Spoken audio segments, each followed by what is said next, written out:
कराची जे इलाइक़े गुलिस्तान जोहर में अगवा थियल बिल्डर शाहनवाज़ शाह जी बाज़ियाबी मशकूक बणिजी हुई। हिक पासे जामशोरो पुलिस मुक़ाबले बाद मग़वी बाज़ियाब करण जी दावा करे ॾी आहे। ॿिए पासे मोटरवे पुलिस जे DSP फराज़ हाशिम भट्टी पारां दावा कई पई वञे त मग़वी बिल्डर खे असां बाज़ियाब करायो आहे। हुन चयो त डिस्ट्रिक्ट पुलिस मग़वी खे बाज़ियाब कराइण जे 45 मिंटनि बाद पहुती ऐं जेसिताईं असां मग़वी खे गाॾी समेत बाज़ियाब कराए डिस्ट्रिक्ट पुलिस खे इतला कयो त मग़वी खे बाज़ियाब कराए वरितो आहे। अवां फ़ौरन पहुची मग़वी खे पंहिंजे हवाले कयो, जंहिंखां पोइ डिस्ट्रिक्ट पुलिस बाज़ियाबी जो समूरो क्रेडिट पाण ॾांहुं खणंदे मुक़ाबलो ॼाणींदे प्रेस बयान पिणु जारी कयो आहे। AVCL सर रहनि था, उन्हनि जो राव साहब आहे, उन फ़ोन कई मूंखे, चयईं त गाॾी बिल्कुलु निकिती आहे हिकिड़ी ऐं उनजी लोकेशन मूंखे मोकिलियऊं त उहा लोकेशन हुई ठटा जी झिरक जी।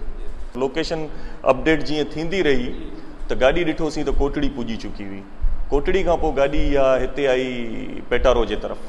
पेटारो जे तरफ़ मुंहिंजो असांजो ऑफिसर आहे, सीनियर ऑफिसर होश मोहम्मद जतोई साहब।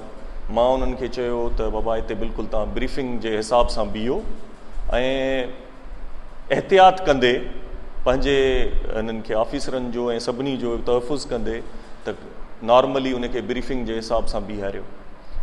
ऐं उते जेॾीमहिल गाॾी बीठी त उनखे नंबर प्लेट्स कोन हुयूं ऐं हुननि खे स्पीड ॾेई ऐं भॼण जी कई, छो त असां उन्हनि खे लाहियूं इन करे पिया जो गाॾी खे नंबर प्लेट्स कोन हुयूं। ठीकु आहे, उन्हनि फ़रार थियण जी कोशिशि कई त अॻियां वरी यू टर्न वठी लिंक रोड आहे उनड़पुर जो, उते ई हेठि लही विया। थोरो मां ऑफिसरनि खे चयो त बाबा बिल्कुलु तव्हां हिन जी ताक़ुब कयोसि, पोयां वञोसि ऐं थोरो ख़्यालु कजो त हिन में हिकिड़ो मुगवी बि आहे, बबुर जी हुड़ी थींदी आहे, उन जे पासे में वञी लिकी बीह रहिया। जेॾीमहिल उन्हनि मोटरवे पुलिस खे ईंदे वेझो ईंदे ॾिठो त हू मुगवी खे ऐं गाॾी छॾे उन हुड़ीअ में अंदरि घिड़ी आहे।